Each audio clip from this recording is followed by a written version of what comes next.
Ufiti au ile malu apa au ufi mai ile malosio au Beasi sile tayo faua besi mai Lo oyai maui pua puanga Oi ole tupu e pule I mea uma O te file mupe O oi alo ua tua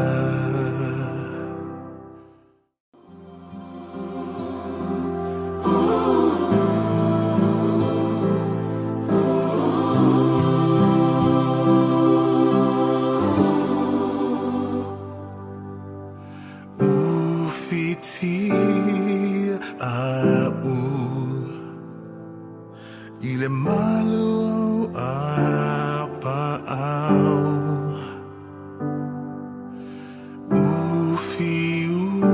ufi mai Ile malosio au Beasi sile tayo faua besi mai Lo oyai maui pua puanga Oi ole tupu e pule I mea uma O te file mupe O oi alo ua tua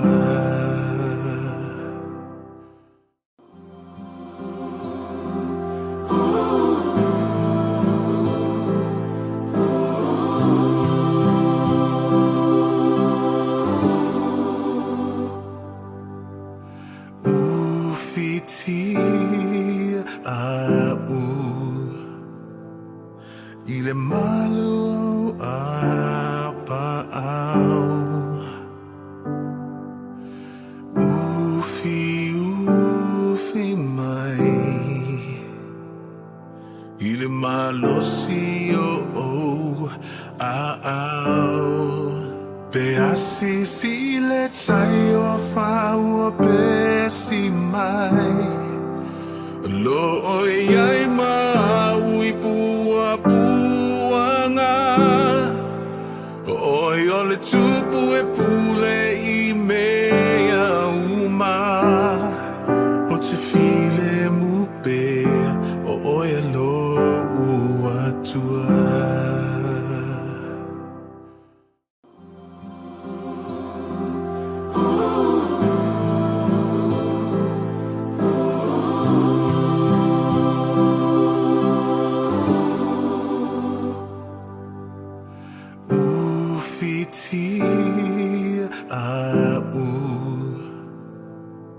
Ile malu apa au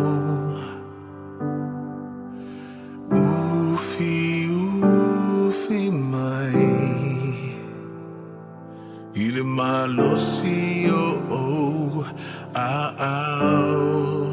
Beasi sile tayo faua besi mai Lo oyai maui pua puanga Oi ole tupu e pule I mea uma O te file mupe O oi alo ua tua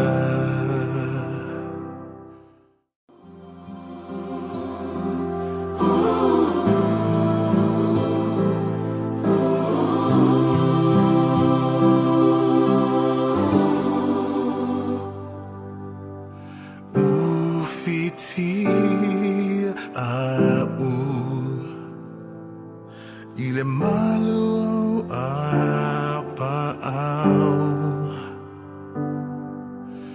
ufi mai Ile malosio au Beasi silet sayo faua besi mai Lo oiai maui pua puanga Oi ole tupu e pule I mea uma O te file mupe O oi alo ua tua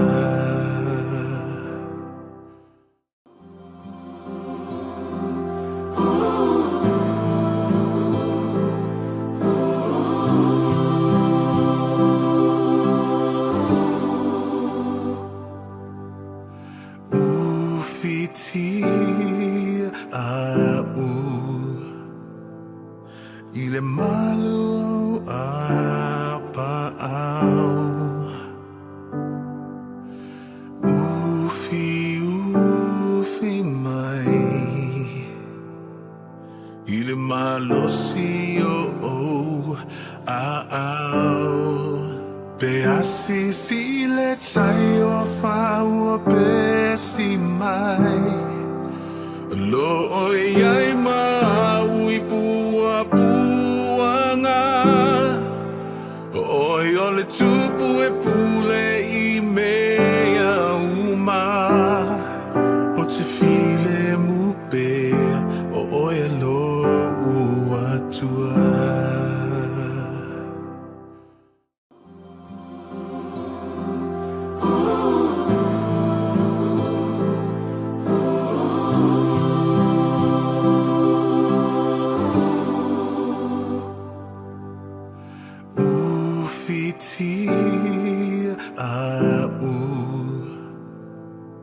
Ile malu apa au ufi mai Ile malo sio au Beasi silet sayo faua besi mai Lo oiai maui pua puanga Oi ole tupu e pule I mea uma O te file mupe O oi alo ua tua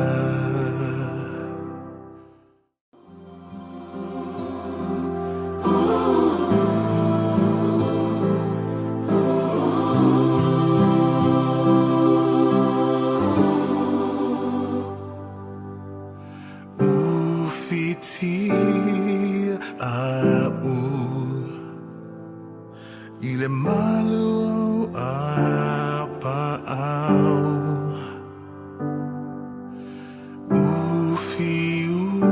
ufi mai Ile malo sio au Beasi silet sayo faua besi mai Lo oiai maui pua puanga Oi ole tupu e pule I mea uma O te file mupe O oi alo ua tua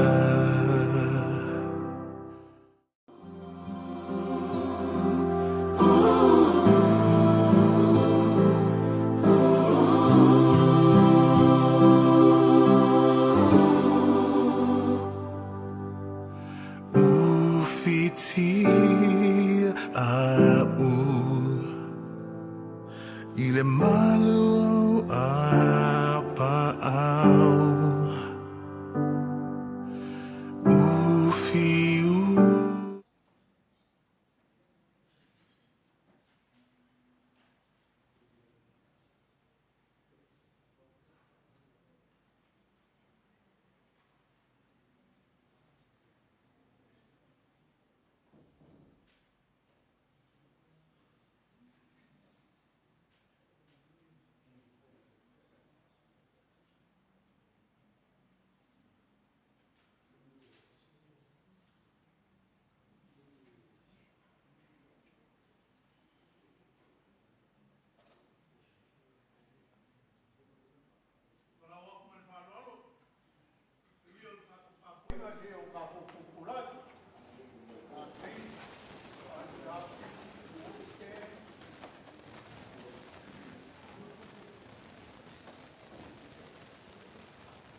alo whamamore.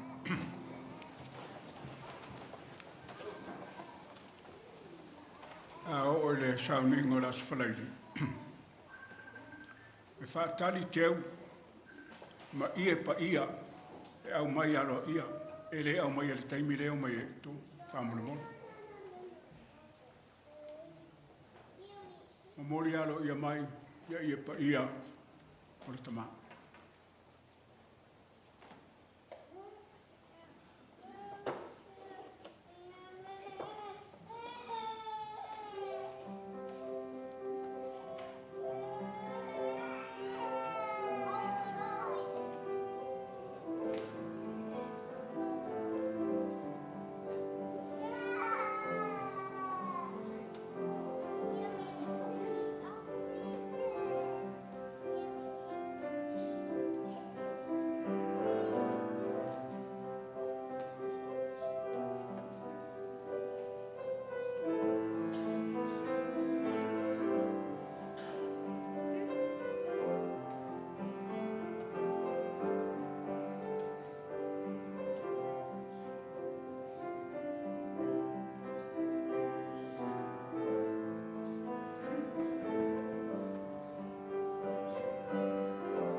Sau no atu le whailau tūsi, au au, o le kālesia e whawhero ai, pa i aingana lua.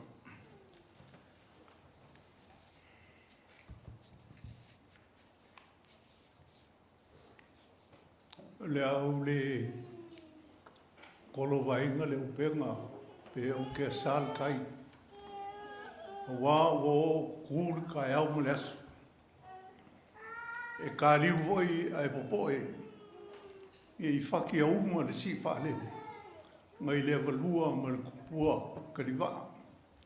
Ai mou i whale ngā se, kā o le fuefue, o wā malai o le hainga sa kangaloa. Aua maua ngai loma loma maka ngofie. Whai msui o le sunga le koinga. Polo fese fo mai i ango kise. Ma le pa ia maua lunga le kalesia. PIPC Newtown ngai. E o whalofa. Mwhakala whaku i le swafa mangumalo. O Yesu Keriso le ao le kalesia. I lau fionga le whalikua. Apo sila, ma le ngofo alu. Lau fionga i le whalolonga, pa sa valu, ma le whalikua. Lau sunga i le au kusikusi o le kaku i kupasa moa.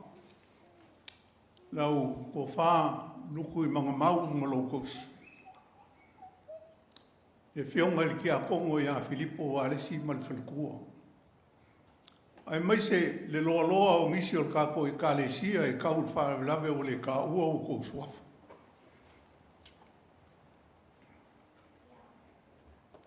A ka lo whaangfo i ingisi o kama whaangau o lupe whaalele a le paia o ainga ngalua. O ngi paolo mangi kaupenga awha e malu ai le kawaanga ma le laku kama. Le whale fiku o le aki kangaloa, ngā lue whā, ngā anka le vau, ma le kula o salong. E whā bea voi le pa ia, ua le fio le koko li, Tofilau Maloletau Sila. A fio le ainga pa ia ia sale valasi. La alkai i whakalenga ia le aungai, sa sulu mo kaulongiu. O wō, au me mamai. Awa ainga malaku kama mo laku wainga. O ainga iolo kausi ku mompule o iku au malakau. O ainga le kai ma le waa o fonki. Whape voi pa ia wal fale anga fulu ia sua ma le hei whangua. Fo mai kulangi o sa ole msa le umua. Ko o le fale ula ma kama le mungua. O langu manganga i li im ka mai kai. E fio maia, mangkala mai au. Ai ua ngā o se whamanga. Inga ia so longa lei le kako kapua inga i ringa ia fiafi. E ka le sanga kuai ma le whāloa. I ei se whālewe lawe whāfuasei, ai o loo whamakala aku i le kako lau papa lea. Wa enga le whangua e ku muri aku iai, i loo i ku kauanga wale, i le maanga wha. Whale le ka ua ku lou le ka poinga. Ngā o kou silfia i le ana mai kongu i le ku kamukau, e whape foi, ia whale le ka kou kō.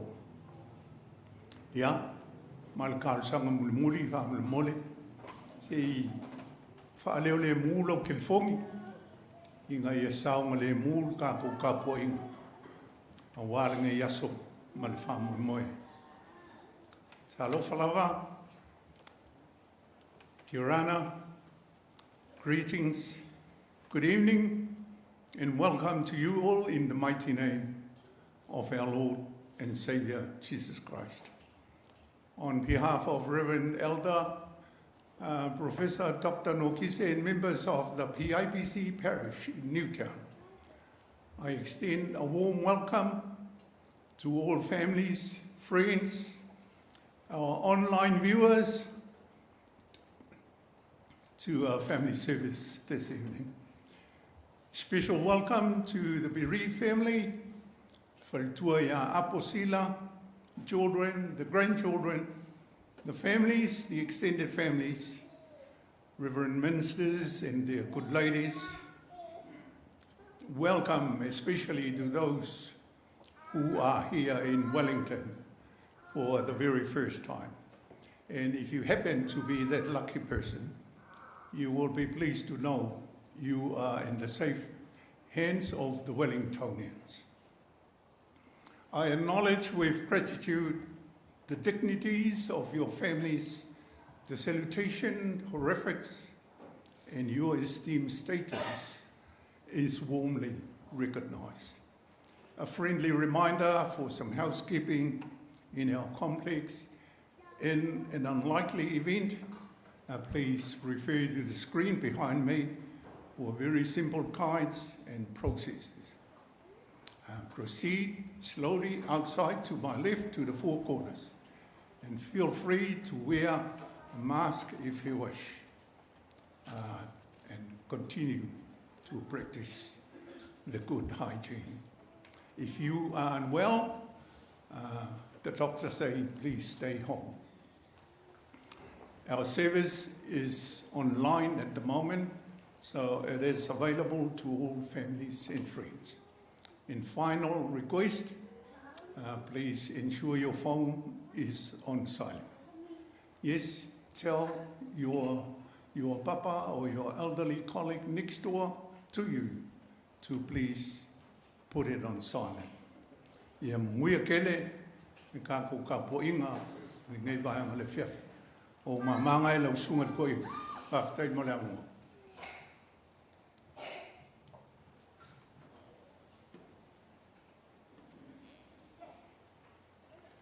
Lea tātou tāpua i le tua. Aua le atua tu vale o tau loto, ia o tau whātua tua i le atua. Ia whātua tua mai fo i atea. Tele mea le nofo i le maoto lo tama. Tātou wifo matataru.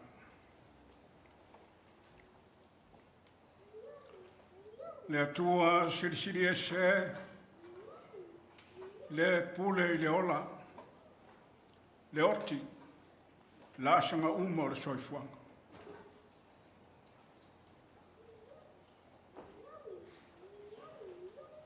O mātou poto mai, i le ava ma le mingau, i le nei tū la, o le nei aso.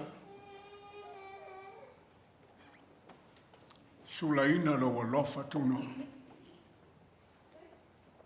Wai ui lave na mātou sava vali le vanu le ato le oti. Mātou ti le fefe lava i se mea le anga wao oe. Wai whatasi mai mātou. Liu wala mai au whonga pa ia. Le tāpua inga. Ua mātou ua mai. A mata tāpua inga la mātou ta maa. Tau moli atu lona nganga i ate oe. Le atua pa iai. Wha pa iaina le nei sauninga i lo nganga. Wha tu mawina i o vi inga. Nei tai au se i o atu lava le whawawang. Tātou whatasi. Ma oe i le nei tapu inga, i lo swafa pa ia Yesu. Amen. Ni ingo le tua o le a tātou pese ai, sauni ia le pese fau, tu la i whamanamone.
Te ina I tātou le tutalo le whawhatai ma le whātou senga.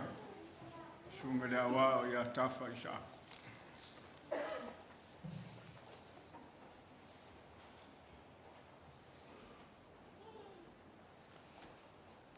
Tātou wifo ma te tālo e le atua.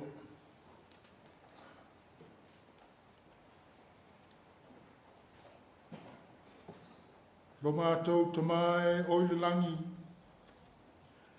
I le mai Yesu Keriso le ao le kalesia. I longo I tūtino I mātou uma I le ti ngā. Le matuitui ma le loto whaana wau lava. I lo wāsia si mai foi. I le maliu ma le oti. I nisi o e pele ia I mātou. I le nei foi vai tau o lo mātou ola.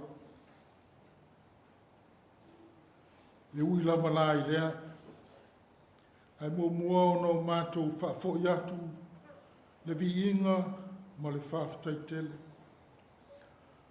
Ono loa lofa sili ese, lo manuia ai i mātou umalava, ai maise le tamā ia no kise ma le ainga. Le kālesia, wō ma e māsani, o e ua poto mai i le afiafi, le tua lo fai. O e si la fia le wha moe i le nei afiafi. Mātou te vi ia pēr lo suafa i mea umalawa. I mātou o lo ola pēr e whai lo fina ngalo. Ai maise e o wha mana waina e lawa fio a lātou whiau. Whawhitai te mā, ona o le saifua tautua o le nei te mā. Le tautua ma ta vela. Le ngata i ainga o nu le mālo. So se wha alapo tu putonga le kāle sia. Ai sili lo fina ngalu pa ia. I le ngalue mai aia. Whai mea le lei ma le wha maoni. E loto. Fiso soani. Ma mata ata e tumu i le rofa. O ia winga mangaio e inga umasa whai le mea e ngata ai lo na malosi ma lo na sila fia. Ina ia vi ia ai la u fio. Whaftai tele tamā. Ona o nei whaatai ta inga ua uma o na fufola e le nei tamā. Le fionga i le te akono, le uso, le tuangane, se uomo mai, le fionga i le toali i le Tofilau Maloletau Sila.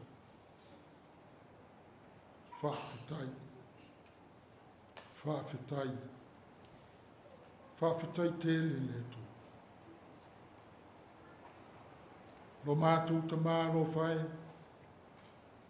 e langona lo mātou le tonu i o ruma.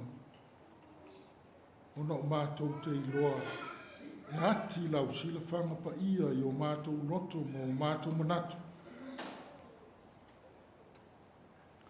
O i mātou o se whanau o se maanga sala so. Ona e vai lo mātou whatutu. Lo mātou te mā lo whai, la mātou te talo ma leo lena. Ka mā ngalu o mātou se umulanga. I mātou o lo ola pēr. Ai halu atuia le usonei. O wha mā ngalo ma wha mā ina i le toto pa ia o Yesu Keriso toi tu manu malo. E ala tuaila mātou te talo. Amen. Ma amen.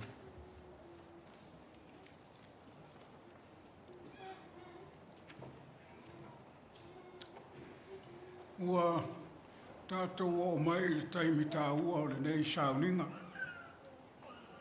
Sa wanoa tā ua mo paia iainga na rua.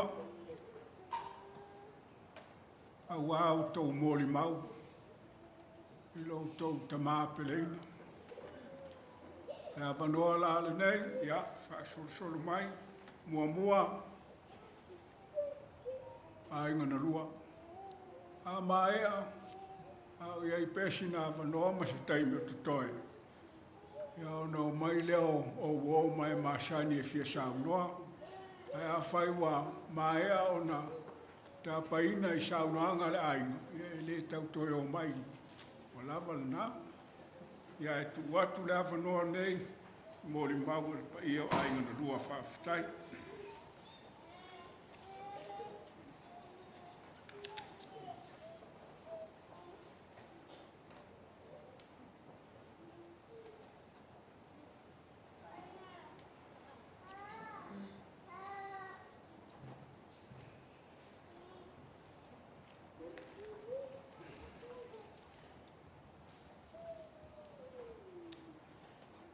sai lava mo ua manua.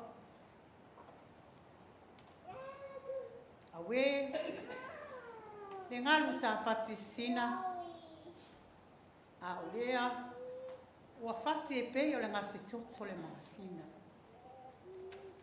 O le la mekwa, sa mala mala mai le nei ai. A olea, ua sola, ona ole malau le atua. O mua ona o whaatalo whaatu, ma whaawhenua i atu, lau sunga tamano o kise. Ai maise, sunga i ao ao, o la tau whaletua. Ai maise, le mamalu ma le paia. Oe, ua mawhai, ona poto mai, ona o le sauninga, whaale ainga, o si o matu tamaa.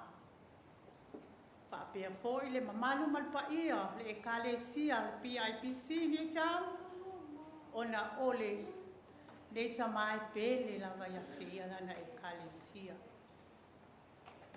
O le taimili nei o te wala awa tuai ma le whaaloalo e mua le whanau ona se soo mai ai leo o ainga na lua o e fo i fia moli maui o mai e masani ai mai se le kalesia e fia moli mauina le aso le matu tama salia ma le whaafitai ai wha moli na le li malava minute tu atu ati oi pe a whailau moli mau ia o se tala pu lea ai wha solo mai lo ilunga le whanau wha moli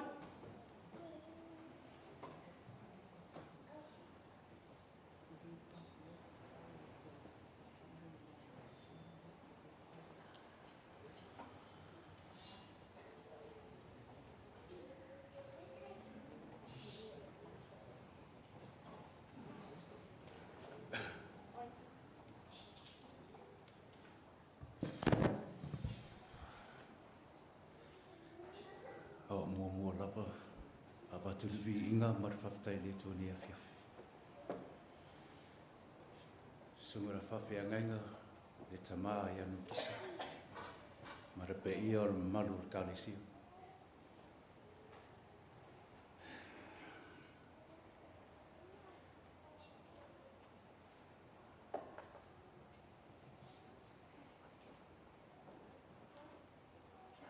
Tā rofo lava. O lao ingoa, ke asu kele me fuosila. E sana moni mau lai titi alo, tamaa pele, ia Tofilau Maloletau Sila. E le tele lava se mea te o whai atu ai. Ar tasi rar mea, o le mawhitanga maro tamaa. Tāli lei, ma fia, e le se mea o te, tala o te aia ia. Walau tama e lotu alofa. E alofa tele ngā ainga, e alofa tele ati au, ma uso, ma tu whawhingi. Au I lama na, o isi teime e ita le toina, e pauar matu ia le whanong kā, le whanongo, le usu sta. Ia, der, ia whamangaro I ate au I au sese. A malip, ai manuia lavalo malanga, halu mari fia manuia.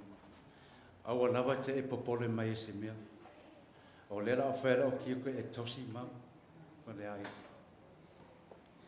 Ia halu manuia mari fia. Te, I love you. I he whamangaro mai ati au, I au sese. E manuia lavalo malanga, halu mari fia manuia. Ia manuia o tau. I mātua, ai ora pia mātou I whanau so fue whaftai mo le amano.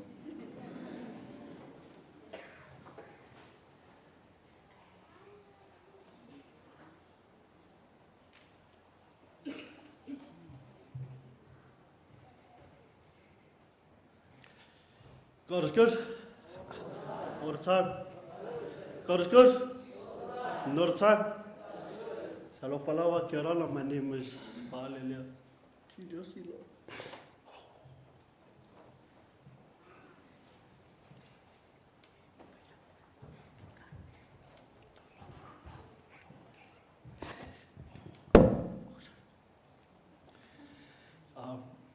I'm up here to speak on behalf of my dad, Tofilau Sila, and my mom.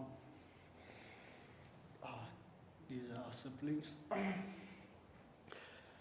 Just like my dad and my grandpa, they're a man of few words, so I'll talk on behalf of him. I just have one memory of Grandpa. I'll keep it short and sweet. The cross they were seeing, I took the story of my father. The cross they were seeing, my grandpa painted that. And now that he's gone, I think that's a memory that we can keep, or knowing that Grandpa's done that for us as a church and as a family.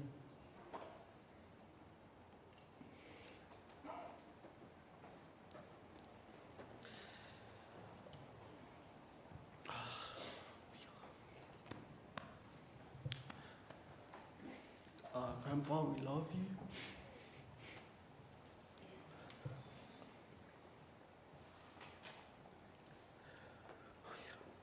We'll miss your smile. You fighting with Nana.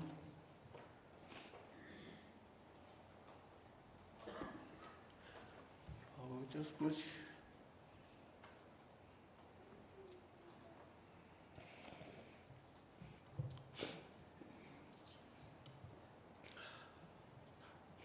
Manuia, Grandpa. Thank you.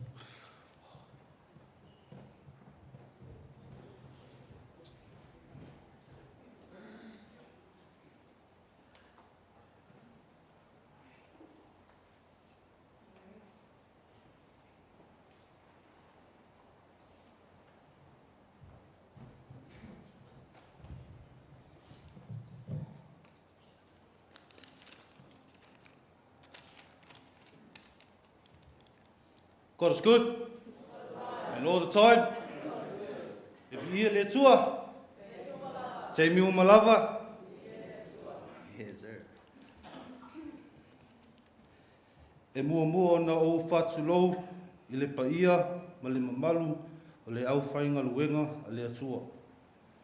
O loo whaafale tuluia, ma whaafale le malu, I Aotearoa nei.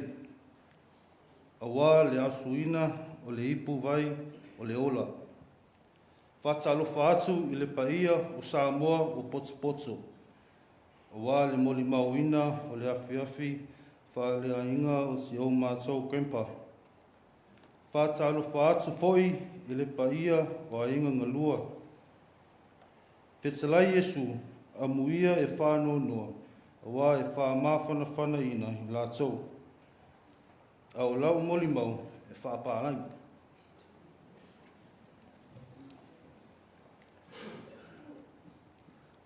My name is Jerome. I'm the oldest grandchild of Tofilau and Apo. I am my grandpa's belly, the golden child, and I was his everything. Dad was the hardest worker I've ever met in my life. He worked 2 jobs, hospital, and will finish at the Wellington Zoo. And at that time, he was the caretaker of the church. So after his shift at the zoo, he would come to church and do whatever he needed to do here. Then come home and cook and make sure everything at home was okay before he could put his feet up and rest.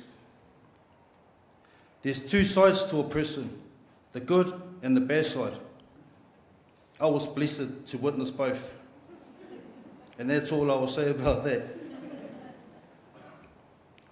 I have so much more memories with the old man, but then we can go on for days.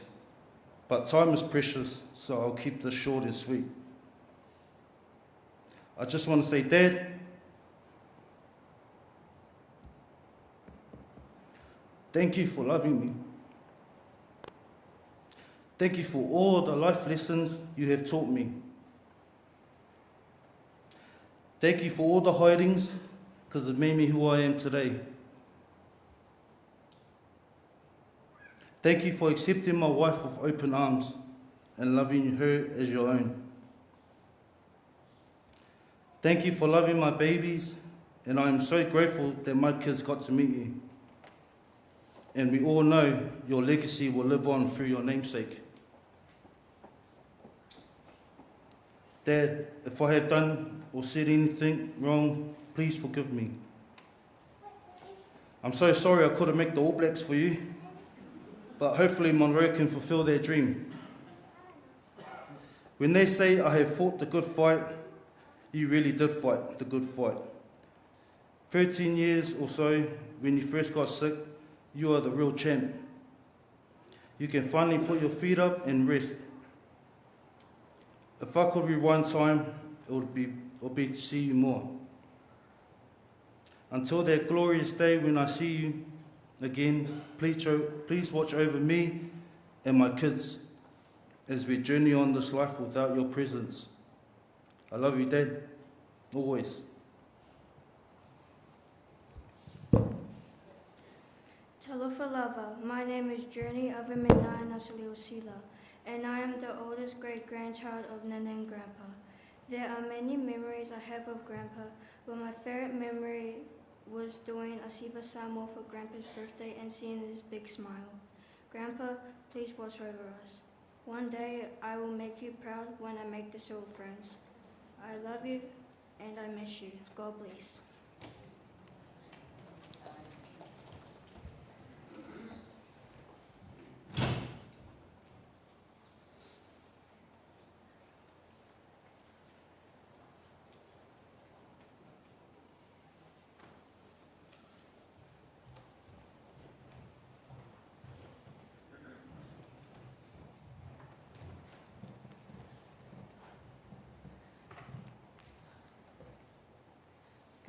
Good evening, everyone.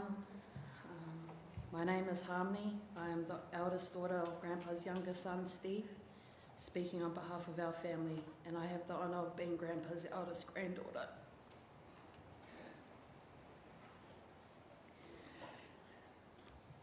As a child, I remember my grandpa as a hard-working man, whether it was through his job at the hospital or the roles he took on at church. He always showed up with strength and purpose. And whenever we visited, he would greet us with kindness and generosity, always slipping us pocket money with a smile.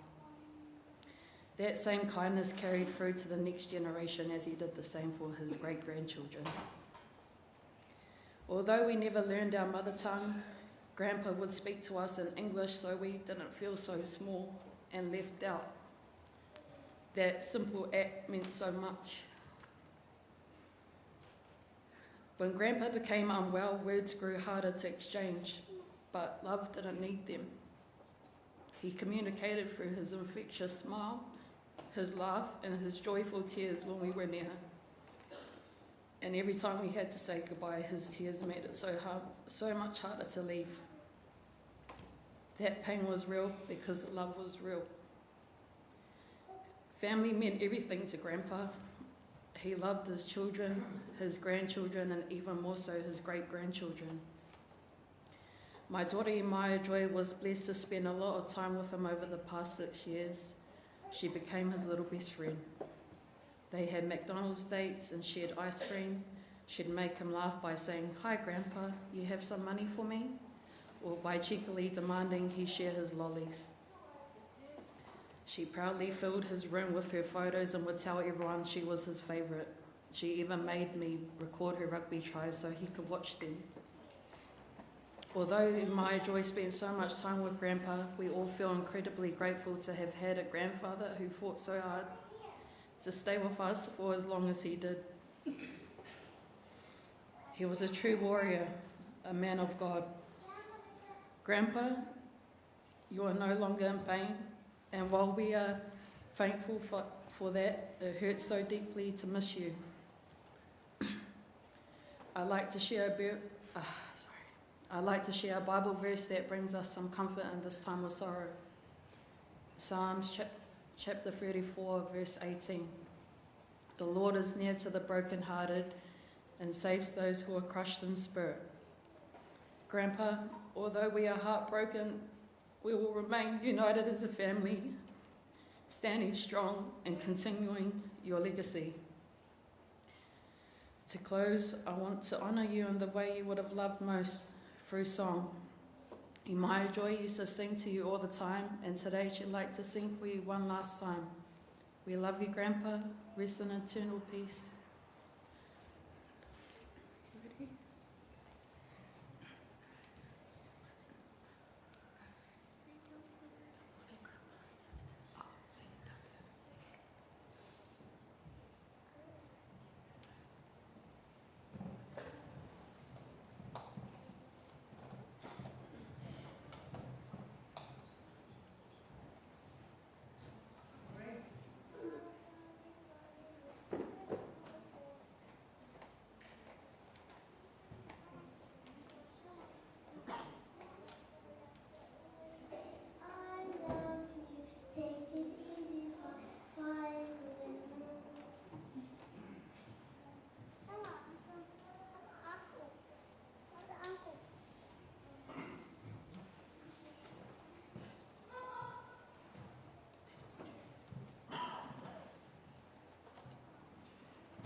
E whaasanga e o mata I maunga.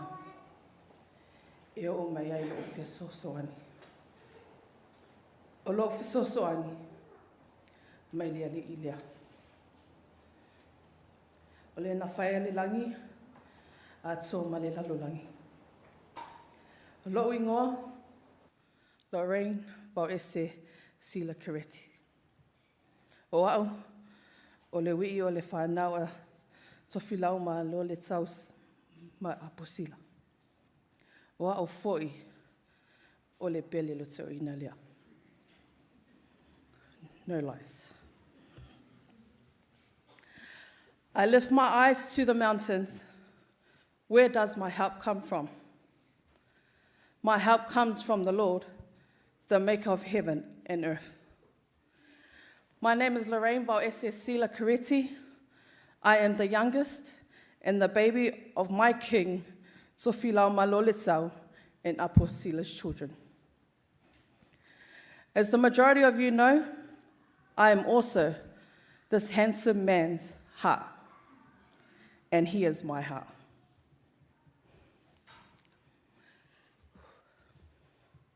I have one and only handsome husband, Tofilau Kireti, that I thank God every day for answering my prayers.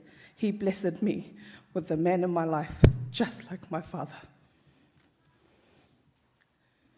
And we have one blessing, our princess, Esme Praise, Sinavayanga Sila Kireti. Thank you all for being here tonight to honor and remember my king, Maloletau's life. It's difficult to put into a few words how much this man means to me, but I hope to share just a glimpse of the remarkable person he was. My father was a man of many talents, quiet strength, and unvarying integrity. He taught me not just through words, but through his big, huge actions.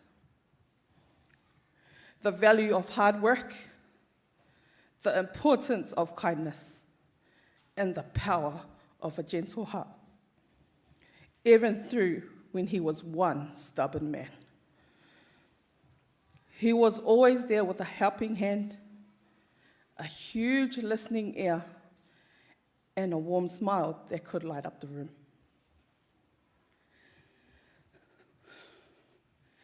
He had a way of making everyone feel special, whether you were family, friend, or stranger. His laughter was infection, just like mine. His advice wasn't always wise, but he loved hard unconditionally. He cherished his family above all else, and we always knew we were loved and supported, no matter what. My father was my reason and purpose. I always keep striving to do better in life, and I just hope I made you proud, Dad. Dad's legacy lives on in the lives he touched, in the lessons he's taught me, and the memories I will hold dear to my heart. Though my heart is still heavy, I did not make it to his last breath. I am filled with gratitude for the time I had, the love and the bond we shared, and the example he set up for me. As we say goodbye, let us remember him not with sadness, but with the joy and warmth he brought to all our lives. Let us honor him by living with the same kindness, honesty, and generosity that he showed every day. My father-in-law, we buried today.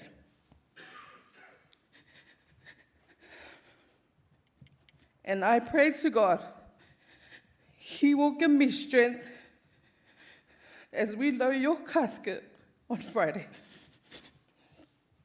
Until that glorious morning, my King, ia manuia lo malanga.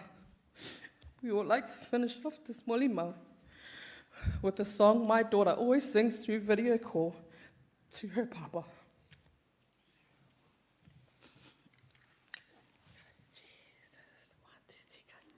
Jesus loves me, it's so what the Bible tells me, say, let someone to feel it like, when the weekday he is strong.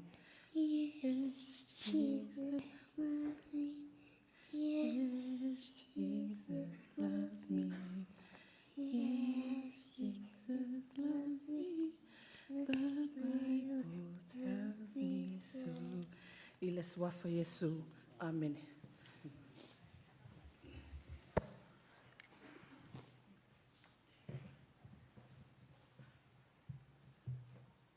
E se si o whanau o te toi po o mamai? Okay. Ia.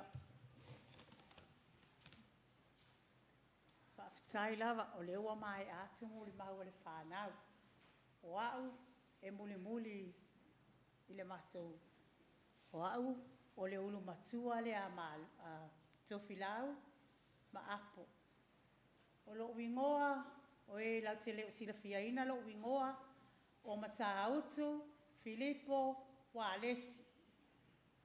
Na au mai au e malo ma apo i la sosfulu ono i uni tausanga i tasi le afe iwa se lau walu sfulu ma le fitu.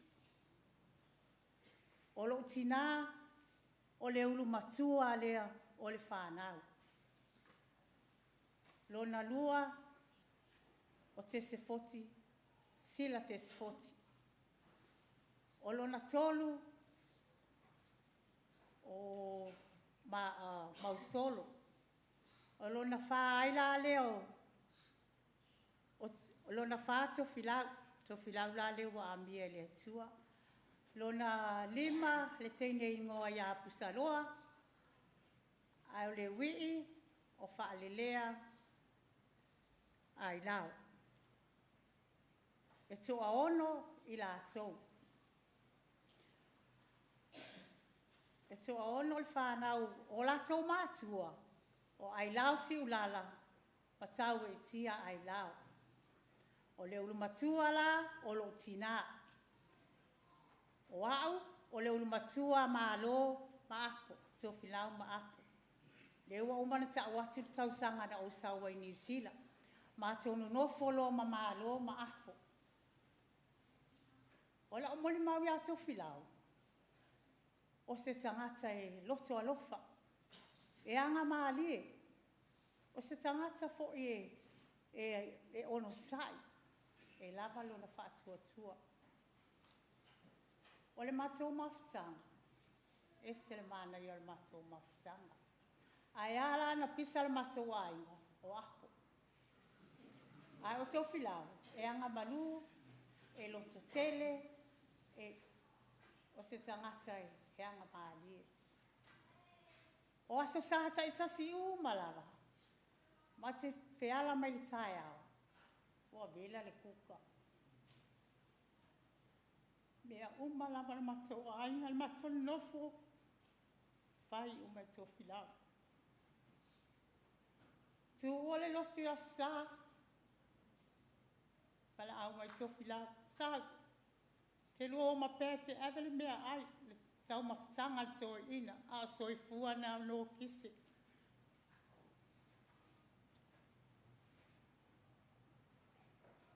Ka maa o lava le whaataunu. Ma te taunu atu le whale. Yes toi ina. Mai whaafitai lava mole mea ai. Maha toi o mai. Yes sa ta si umalawa pina lava na whainga luenga Tofilau.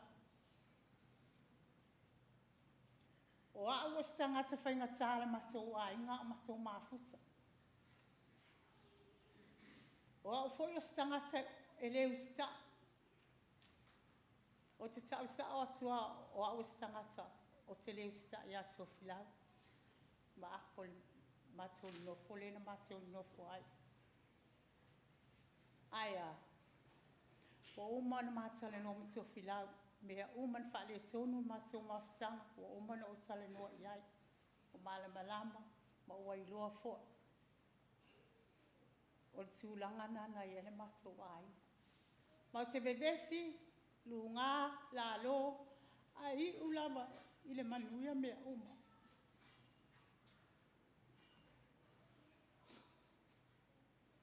O te whawhitai a malo ma apo. Te whawhitai a Tofilau ma apo. Wa ana le ai la o te leiloni usila. Deo o manuia ai, manuia lo whanau, manuia lo ai ngai Samoa. Ona olea, ona ole la loto ale lofa.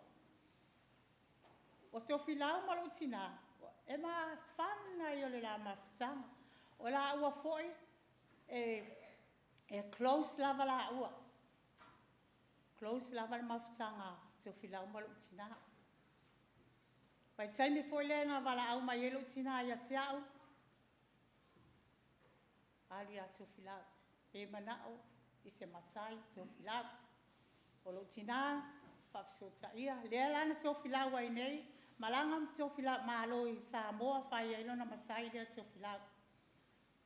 Lea lawa wai o Tofilau ai nei, Tofilau Maloletau Sila. Ona o le ainga o le matou tina i savai. Whaftai atu apo, o ani o se mani o whale tonu tato mawhtanga, lea o umana matala no mi Tofilau. Tofilau, te alofa tele mo oi. O oi o stangata loto maua lalo. O oi foi o stangata loto alofa. Whaftai lo alofa malawanga leiwa alai ona o luoni usila. Wa ana le ai o lua. O te lea o mai le nei atinu. E o te whawhetai te lea atu ia te o lua i lo o lua i lo whaisi o tina.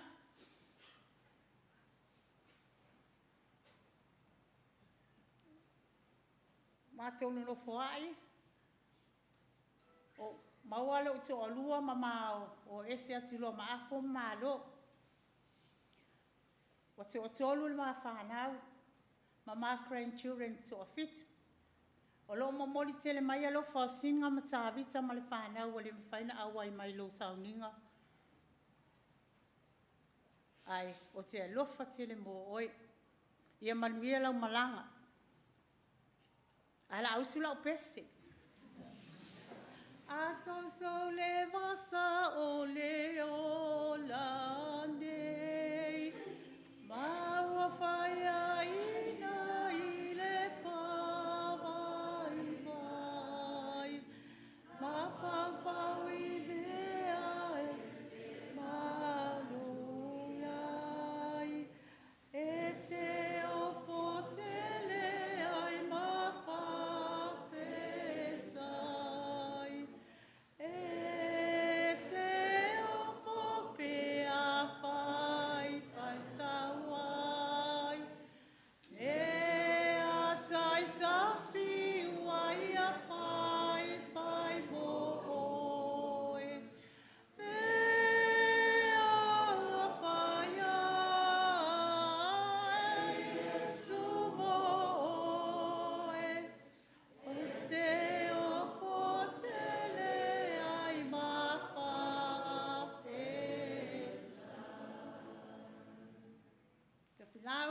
te alofa tele mo oe, ia manuia lau malana, soifua.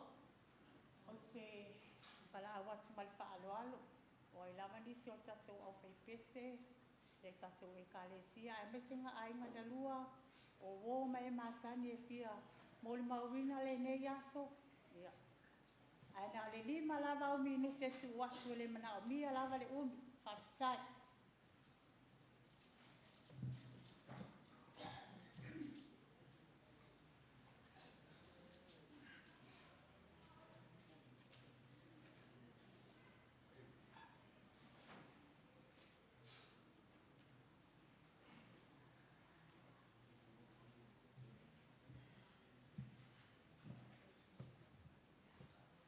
Ura ia ku le awa ma le whaaloalo. Ea koe le kukuma o fo iswa mklanga le ua umanga. Wha wheloa il pa ia le whai ngā ruenga le sunga profesa fo mai ango kise. Ia o le kapua inga. Ngai kura fiafi. O ngai muni mau ka ua o ke manga kua ele soifuanga lue o ko filau. O filau o lewa ngo mako mafuka mai. Samoa. O le whailunganga o ngei mafuka e inga i alo ma whangaunga soifua ngā whangau ifo i Samoa. O le ala leo le uka ua le umi le mafukanga.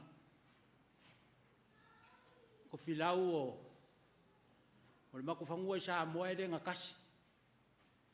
Ea enga. Whainga kākere se kangakanga ngā lue ai. A pa mai fo le popo i runga. E o ai le loe kufi mai la lo le vai. E lau ki kilo e ko filau maranga lue. E le whawhiki. E le fia ai fo le mako ai. Skaka ngai oi. O le si kulanga o ke manga kua i lava le fionga e ako filau. Le lei kere ka muka. A kongur po iai e ngise o sila fia i ngei. Nga fausia e ko filau ngi pusa kakikia. O langa maka ngā ruenga nga whai Samoa ma le pusa ku. Whai Samoa. O ko filau fo. Sa kapi ango le mako o whai pese. O whai pese le whakasae, whalakai. Ngai mbea ngā o ke kea mai e. Ko ke sila fia ai mo uloa e. O levanga ngā lue mai, me kau kua mai ko filau ngā lue ngā rea kua. Me kau kua foi o ko filau i o umakua. Leise leo. Leise leo. O le sila fia e kapua inga. Kere kako au sila fia.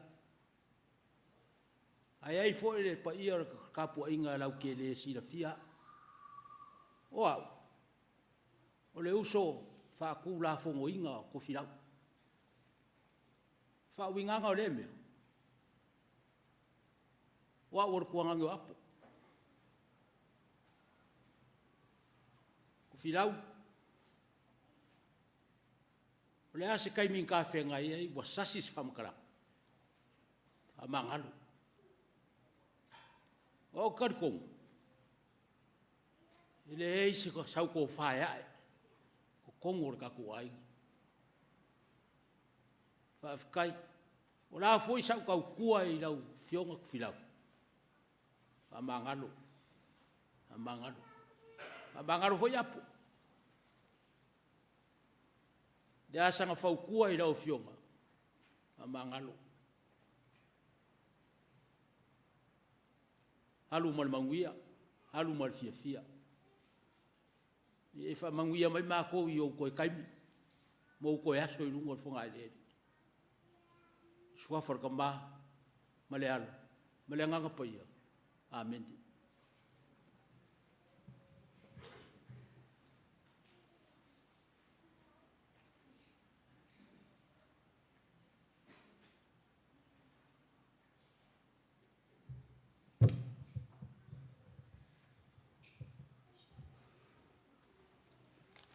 Whatalo whātu i le tamaru sa minga nei tū la.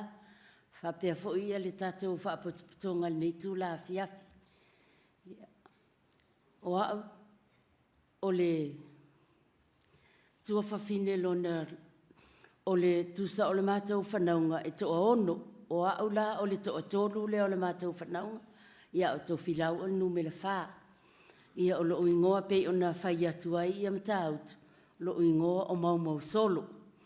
Ia maumau solo lem ai lao ia le ua o mai e le nei tū la whawhitai tele lava ua alu fo le aso ia au sia umori maula i titi au inga i le tuangane. I le tausanga e awhi iwa se lau fitu iwa o le awhi iwa se lau fitu se fulu na mātou tau nuu mai e New Zealand nei. A e awhi iwa se lau fitu iwa na ma au mai a ia apo ma malo ma le whanau e to o lua o mea fua ma whaalea mātou nulofo ai lei kiupeni i kiupeni. Ia na mātou nulofo ai a lea se ia o no o to tele na mātou whale. Ia ona vaailo leo se whale e o iai apo ma lo ma le whanau. Ia ona o mai e iloa nā laina mātou ese. Na o mai e iloa le i Newtown ua nunofo ai. Ia ai nunofo lava mātou kiupeni. Pe o le taimi lana na mātou ese mai e iloa ma apo ma lo ma le whanau. Ia ai sa whai lava mātou whelo ai wa ma lo. Sa whai ngā luenga atu i le malai wa lele. E alua tu ala i luma le mātou whale ma alua ila na ngā luenga. Ia so uma lava le tae au ma le taimi e mānawa. Ma iai. Pei on tau whaafonga i mōni mau ia o mātou nei. Ia o winga na o le tuangane. O te tali tonu ia Tofilau o le soole o le mātou tamā. Awa o le mātou tamā. O le kāmuta, o le master kāmuta le mātou tamā. Na ala na mātou o mai o loo tamā, o mātou mātua, o savai i uma. Ai na ala na mātou o mai i whale lātai, o le whaunga, o le whale, o le mātou a inga i whale lātai na mana na o atuai. Na ala ina sa loo tamā e whaile whale, le lātou whale tali mālo. Ia ma wha ingoa ia le a inga i le ingoa leo, o le ailao, o le ingoa atu la whale. Ia ma mātou nunofo i loi i whale lātai. Tusala o mālo na whanau i whale lātai. O le winga leo lona ingoa, o le mālo le tau. O le ingoa i pua sāsila. Le ingoa i le li leo mālo le tau. O mālo la tusai to o tolu i le mātou whanau na ola i whale lātai. O mālo o le teine ingoa i apusa loa. Ia ma le li la i titi lea mātou maute i nei. O whaale lea, le tasina ingoa i pono mātou a ingoa sāsila, o whaale lea le ingoa i fo le li lea. Ia au pusaloa. Ia, o le mātou ausola, tusa ua to o tolu le mātou whanau o mālo lo ne li tunga mau. O le mātou somatua ia le asaua, o le tinana, o le maitaile o mata autu. Ia malupe mata sila, o le tamana o le maitaile o lupe, te le lopo o tau lolotu i nei malupe, a o le tamana o lupe matasila. Ia na so o mai loa lea maau, ia so o mai loa maleli leo malo, ia lea fo ilawa malo lo malo, ia o toe nei o maua masi o tuangane, la ititi lea tu toe nei o le mātou whanau. Wa ua malo lo fo ilo uso lea nei Amerika, ia o toe nei la maua lea o lo ola mai nei o le mātou whanau. Ia whaipela o tala i le tama lea o malo, te matea lea li lea, o le so o lea o le mātou tamae ka muta. Ai ana soifua mai pea le mātou tamae, ia le mawalo na so o ia malo. Le o whaalongo atu nei e ka muta lea li lea. Ia o lona o langa umana o tau whaafonga i ai. Whai atuaila na whanau, ia mai se fo io mōli mau tau o stangata e ngā lue tele, ngā lue mālosi. Ia ma stangata fo i fia lo na ia o langa. Ia taimi umalawa o te sawaimo o alatu o ai ai le whale maina i ai, whale o tangata mātutua. Ia e tangi ama tau tala mai, au te matua le malama po ana tala lai, e whai mai ai, tangi ama, ia ma ata fo ila ia le ma wheloa i e tala noa mai a au te le malama i an tala lai, e whai mai le tuangani, ma whelo inga muli ne ia o Februari no usau e wa mātou, o te sau mai i Samoa, o le wa mātou i Samoa, sau i Samoa e whaia o siaki le fōma, ia mo walu awa ai, ia e fia lava, ia le ali, ai awa ai mai lo ia te au, ia ua tangi loma, tele ana tala au tele malama ai, ia whaftai le awa noa, ia whaftai fo i le tinai a apo, ma le whanau i le latu tau singa, ia malo, ua uma fia fo i ma ua moe nei o ia, ia le a moe fo i o ia e whaatali ai mo le fio mai o lona li, ia manuia lau malo longa, moe fi le mu, fei loa i tae au.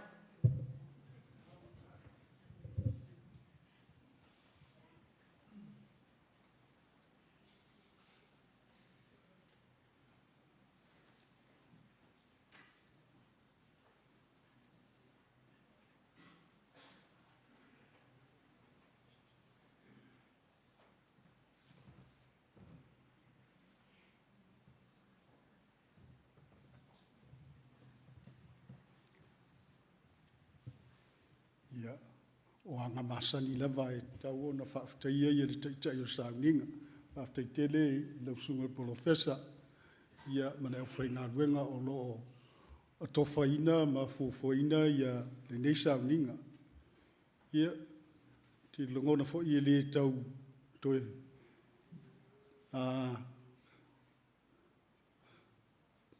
whaapa o ina, whaatupe mori o tau na whonga lo tau mamalu. I le nei fiafi. Wa lewa uma o na whaafeilo ia mamalu, ia le tātou maafutanga, e le sa whai mafonga o le fiafi. Ia ai o le taimi aia, ia le 5 minute, e pea ua ova le 5 minute ia le mori maulente atu nei ele tua fine.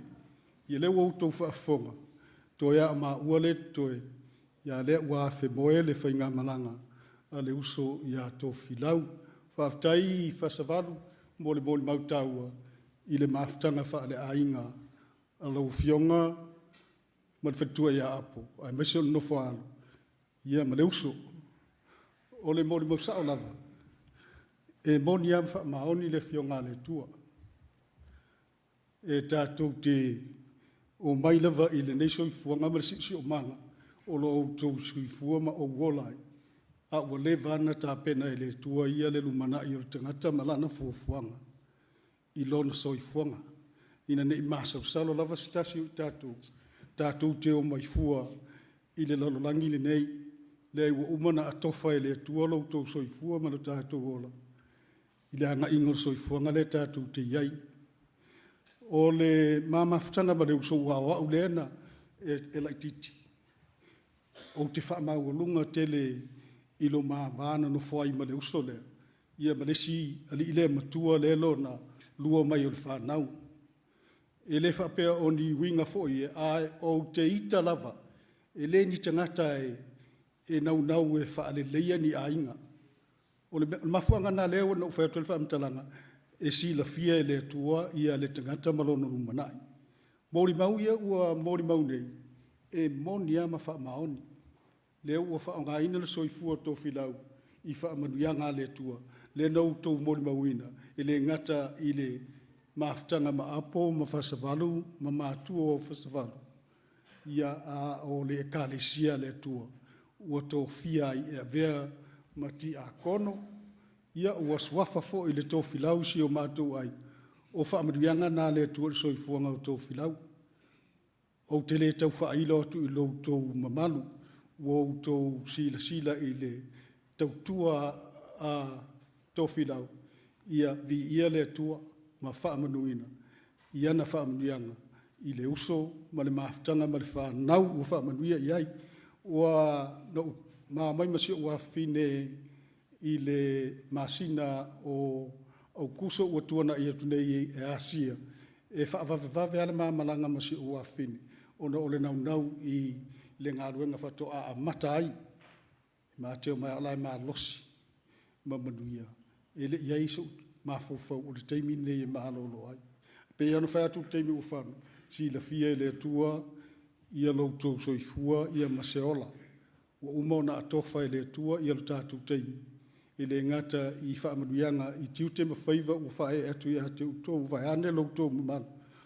Ia a o seola vai foi. Whaaftai tele lava mō mea uma ua mori mawina i le neia fiafi i le soifuanga o le uso. Ia a o le uso. E eisi au tala le whai atu i le uso le nei. Ina ua sau le malanga mua lava ale awatama ia po le pipi le ta o e tātou i utele lopo la taimi ua ngalo ia te itale taimi na sa wele malanga na o le mafu angale na le tau te whaafonga ai masilisila ese o mātou whai na malanga mai ia Tofilau i le malanga na e mana o mia ia pepa ma me whapena a o le tūlanga sa ia o nai mātua i nā aso ia e whaatamala lava i le leinga i o inga o nao na po o le mafuanga na misi ai le pepa whanau o pepa soifua o le uso lea na o le matai la o si o mātou a inga e so whale a mātou mo umaro kai ia na mafuai o na esele i le malanga na le pipi a ola umori mau i le uso ina ua fo ia tu le malanga na o se tangata wha maoni o le mafuanga leu ta ua le malanga na ona o le wha maoni o Tofilau i le auatama a si o mātou lava nu ele i mawhaia le mātou ainga o na tongi tsuru iwa pauni i nao na po a o tepa lea sa ta itai lope sa o au i lau tau whafonga wale o le wasu ile e kālesi pe ia o tepa lea sa ta itai ia le auatama i nao na po le malanga mua na tepa whauto esi o le whautuanga tepa awa te popole sau i le wafu i matautu e su elo pasis ia le mafuanga na sau esi o uso waile me faisi o mātou ainga lima vaiva o na baua sulu lima pauni sulu iwa pauni na ona po na mafuai o na esesi o na whai ma ia mātou le whai wa ia lupe matasila ia le whaaloalo ma le nganga whaaftai e whaaftai ai ia tai tātou sauninga ia maise o lou tō manu ia manu ia tele lava ia le tātou maaftanga nei e fiafi whaaftai whaafonga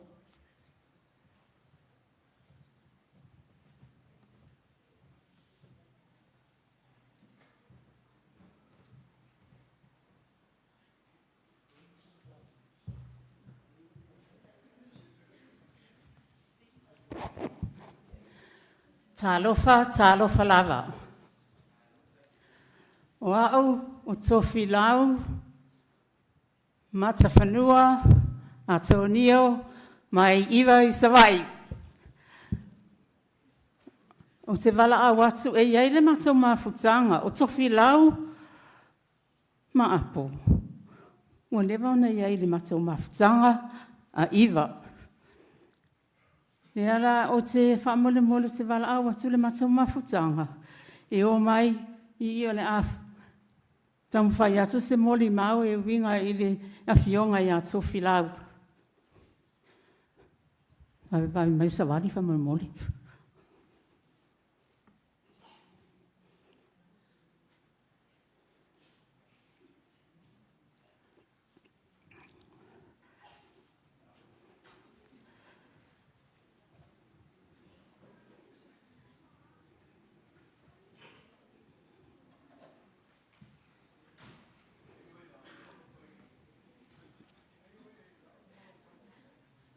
Ele kaunga wha veo manga kai mi rango mawhukanga mea pikusiri leang ka ua i meo mawhukanga whapingi.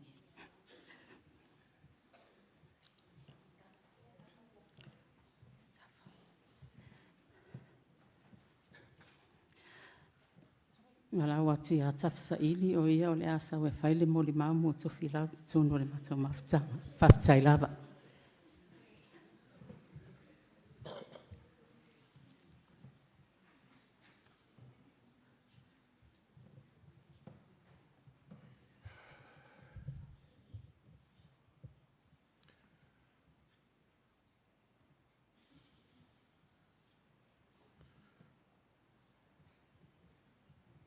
ese e tangata malona mafufau. Le iai so manatu o te tūla ia tu I o te mori mau le tamalea. Wa umona o fai o au. Wa iei lo uawa noi le service. Nena tō whaia mai tau te whanonga whaafafonga I upo la o te talo. La umori mau le nā. O le mori mau fo le nā le. Ale mafutanga le nei. Ila mātou mafutanga ma le tamalea. O se tangata e ngā lue ma le whamaoni. Whamaoni so se mea na te whai.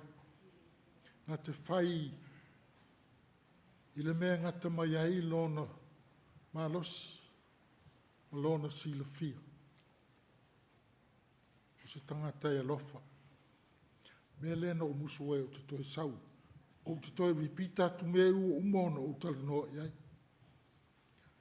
Ai, wha maua lalo atu.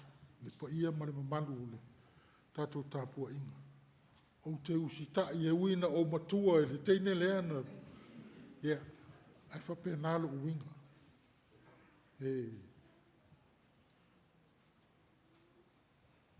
O le mafutanga, le mātou mafutanga, ma le tō ina le nei e ese le mafana. E longa fo I mea na te whai. Whai mea ma whai. Whale tua le ia apo o ia sa masani ona fio atu. I mafutanga le. E kā le si e na ua whata o tolia le tō ina le nei. Ai, Tofilau. O la mātou whamanianga. Lau whai ngā malanga. No whangia le atua, whaavanoa sau no whanga I lona mālo I le langi. O au whe au ma au ngā ruenga sa whai. Whamua mua le atua I mea uma. O lau mai tau lea, le soifua le toi ina le nei. Le ma whai on lilo I a tau mea uma. Ai whaftai mo lawa noa, whamali atu lau sunga le tamaa le, ngā luenga le pule o le, tau samanga le pule o le sauninga le nei a fiafi, ona o le awa noa, I e whafuse, pe ona o whai atu, te lai titi, au te usitai. Ai, o le nā o le mātou, ia ai se I usuaku le pese ar kamai kai leo le fionga le Tofilau maka le whafkai mo le awangoa. Ia manguia kele le sauninga o skoi. Ia manguia lau malanga Tofilau. Tātou I whela I se taimi o iluma. O le pese nei e whatou whaatuai le fionga ia Tofilau. Ia manuia lau malanga.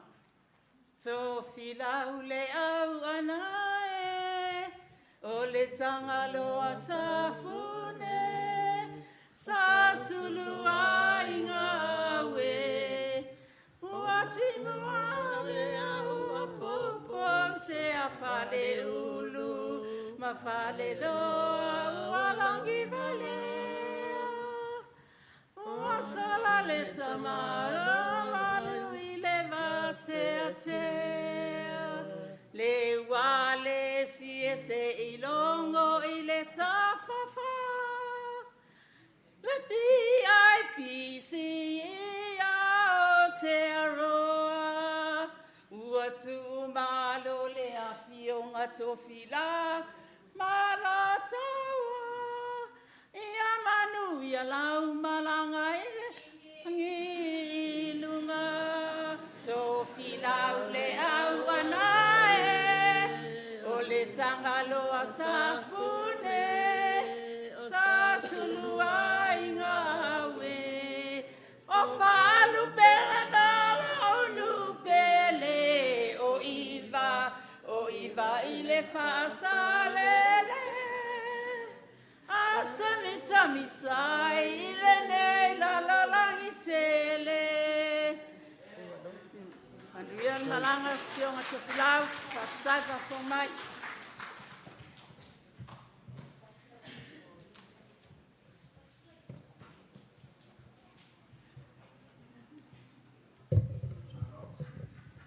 God is good all the time.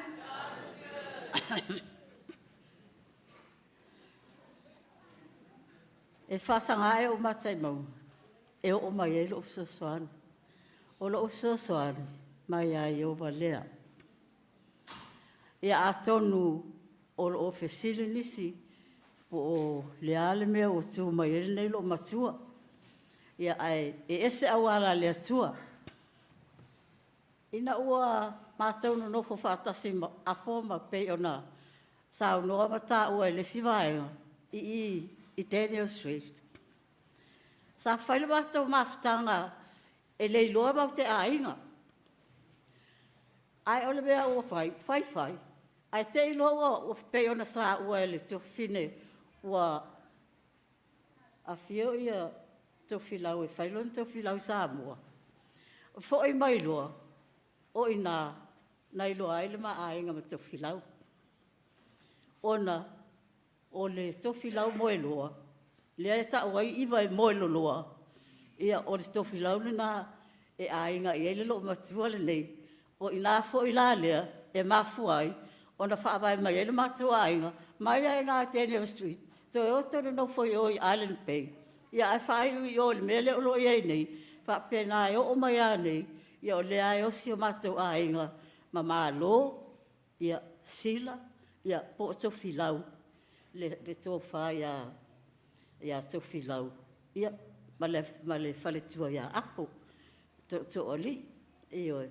Ia e o mai anei, e ese le mānei o le mātou mawhitanga, o a lawa ia whaalawe, o a fwoi me whai, ia e whapena le mātou mawhitanga, ia ona whapele, whaftai le tamara ngā luenga, mō le awa noa, o si mole mau pupulia a to ila lea e le ai sto tailo e se sio le kalesia pe tu sa mal faali le to ila lea io e le a o le faali ia e lo fa atu le ia la wa la le faali to ila io e fa pena na winga a o lona tau tua e kalesia e pe o si le fia tasilia moli maula na au nanga o le fa ko lu se lea na to sawa ia to te le ia le fa ko se le o to tanga i ai e fa pena o le si foi sa tai pese o leva foi tai pese ia le afionga ia so filau il au fai pese le nei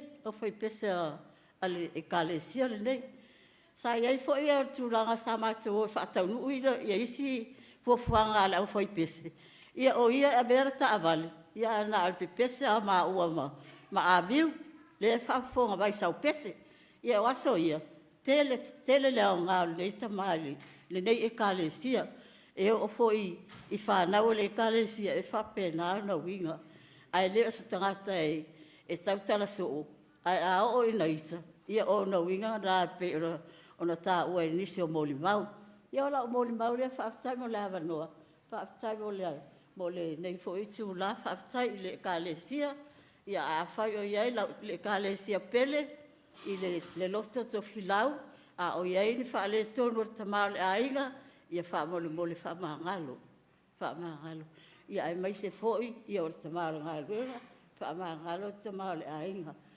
apo o se loa ele ai se tele fa fita olio Tofilau alo fa mangalo e na ona fa pela ai sililo na lo fa ma pele ia oe male fa ngau ia ole mo le maule pu ia lo fa le tu ole tu la fo ia fa manuia le tamalo nga luenga o se pu ina pelo se fua a wal fe nga ia ole fanga ina o la fa la le lo fa male nga le tu ia ai mai so le kalesia ia manuia la malanga Tofilau so fua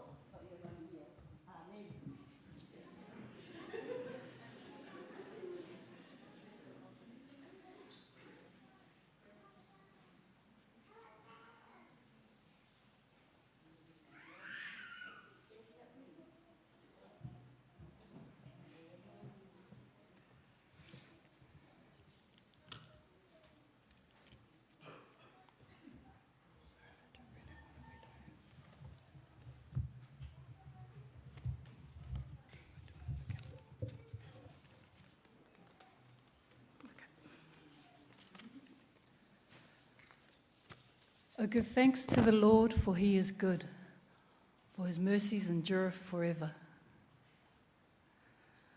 This is the day that the Lord has made. Let us rejoice and be glad in it. Kia rana koutou katoa toa I te rao maata te atua. Te whātalo whātu, le swawhapa ia, ro tātou whaaole, man malo Yesu Keriso. Greetings to you all in the mighty and precious name of our risen Lord and Saviour, Jesus Christ. As I speak, I kindly like to invite our group, friends, and also our G-Force, if you could make your way to the front and join me. We are truly humbled and honoured to stand with you as we celebrate the life of one of our beloved fathers of our PIPC Newtown family, Tofilau Maloletau Sila. On behalf of all of us, we extend our deepest thanks to our mother Apo and the Sila family for allowing us the privilege to be part of this special occasion. Today is unique and speaks volumes of the impact that Tofilau Malo has had on the youth group and the youth ministry in this parish. Our group that stands before you today is made up of former and past members of the combined youth of PIPC Newtown, and together simply known as friends. But we are also here together with our current youth members, known as the G-Force. This is significant as it has not happened before.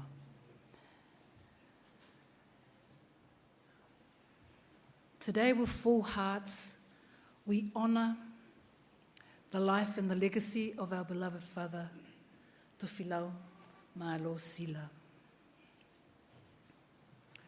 A tireless supporter of our youth group, his love and dedication live in through the generations, reflected in the faithful involvement of his children and grandchildren.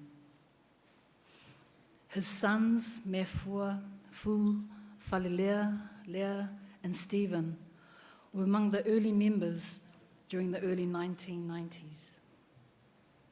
Followed by his daughters, Pat and Lorraine.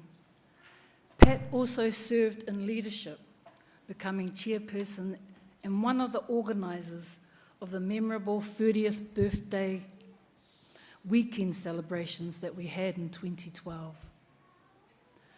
The beautiful legacy of Tofilau Maloletau Sila's unwavering support continues today, as his grandchildren, Josiah and Junior, remain members of the current youth group, now known as G-Force.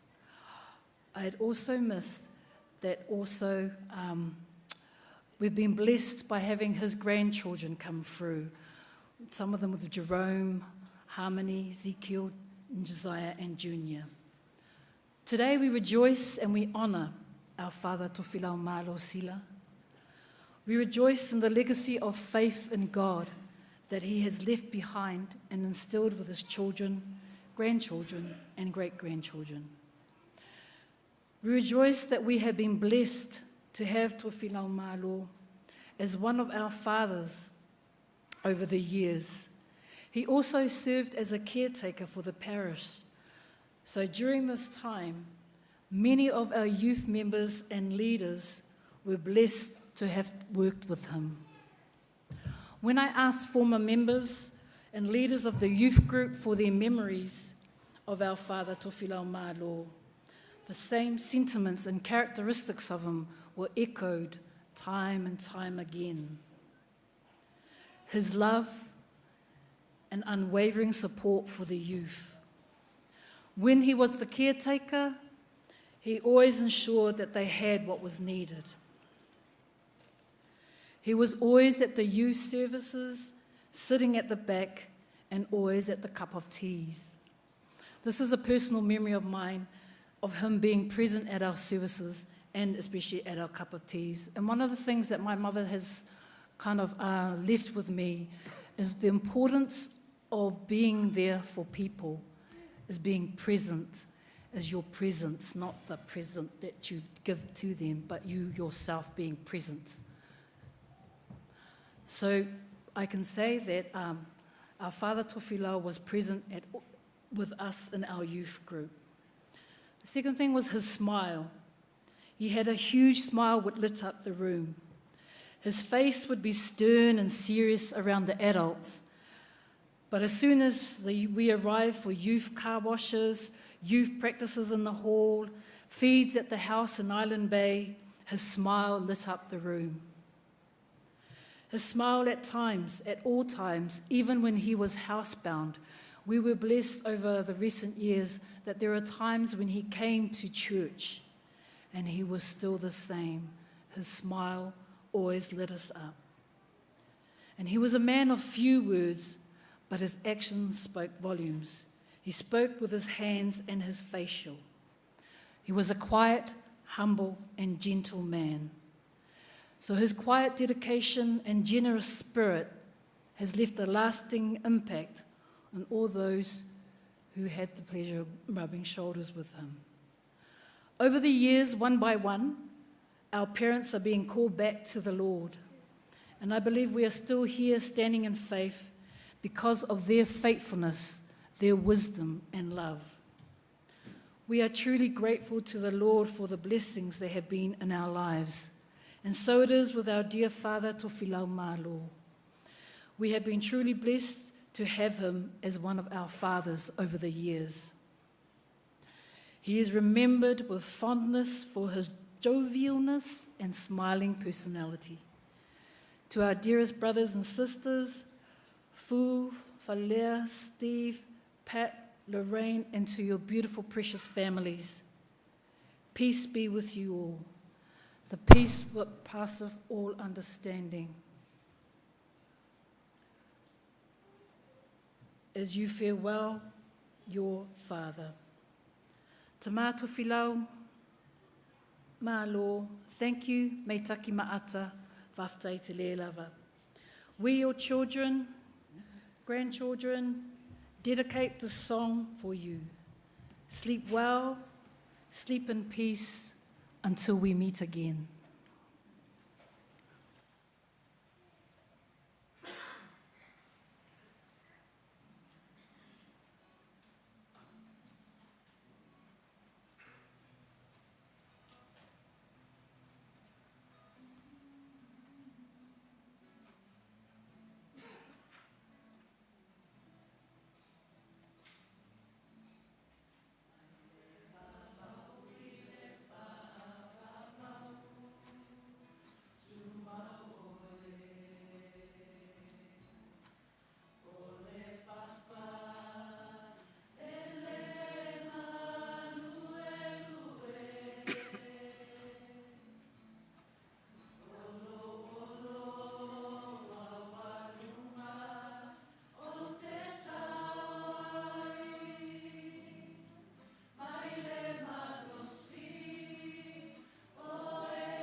Ia o te wala o tu pa ia mana malu tato a inga. Ia o te teimi nei, o le tato pese le a inga. Pa mole.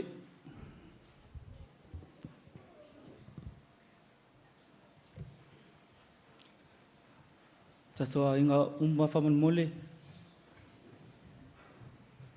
Pete fi a inga sau foi lunga pa mole.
Au lei, alo atu e sila i le side show lea e.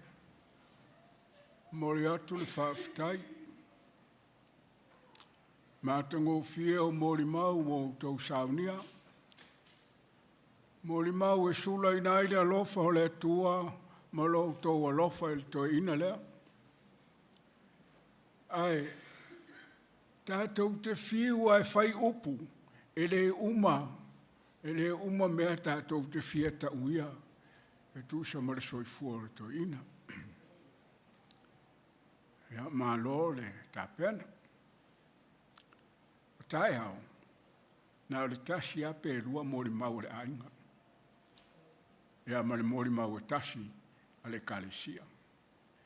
Ia lana pupu'u. Ona e whaatapula aina taimi o tātou i whanua tanu. Atu ai, e le tanua le tātou maliu. Ia fuala ia i e sa unua tai au, e le mea le nā. Tātou walo mo le slide show, e fia le umi o lea mea. Ia tātou walo ai pēa, o lea le umi.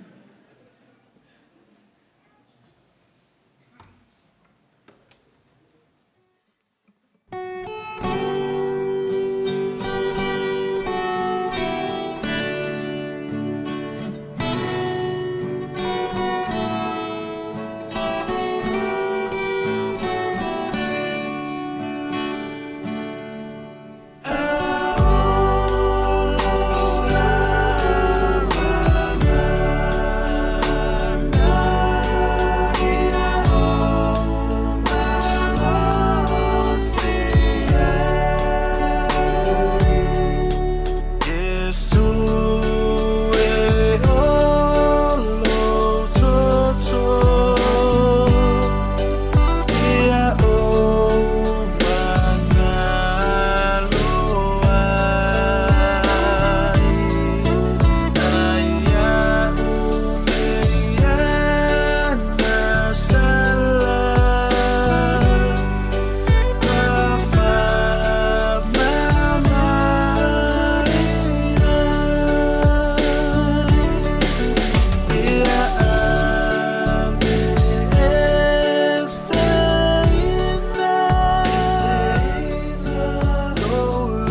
na umi le mea lea na mulimuli.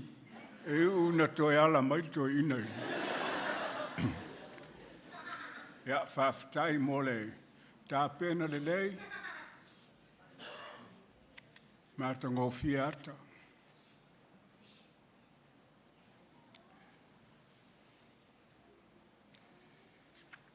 Tātou pese le vi ingo le tua a sou le vasa. Tātou tūlai.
Talo mole ainga, saunia lea te maitai au au, mangu tia monan.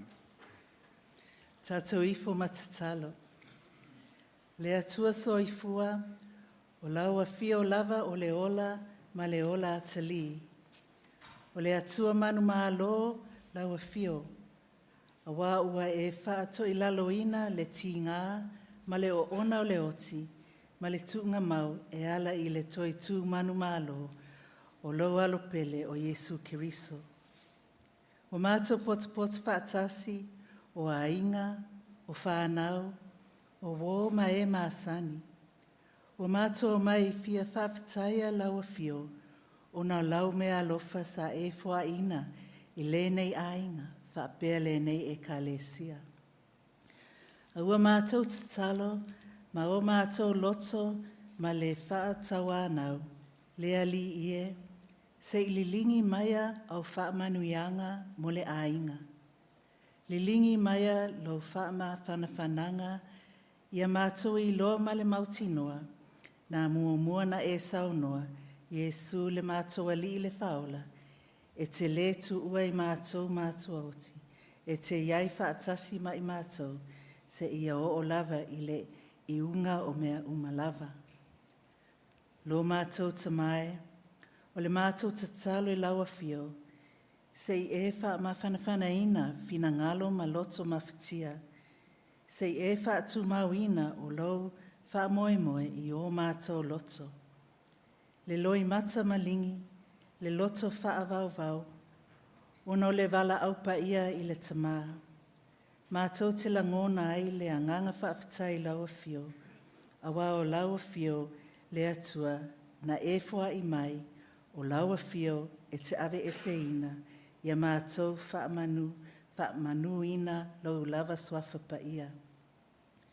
Whaamanuia le nei au fia, whaamanuia le ainga, ma e o lo o tangi mai ala, ai meise o ainga o le mawhai o na whaatasi mai. Ia pa I atu, I ai lau whaamawhanawhananga.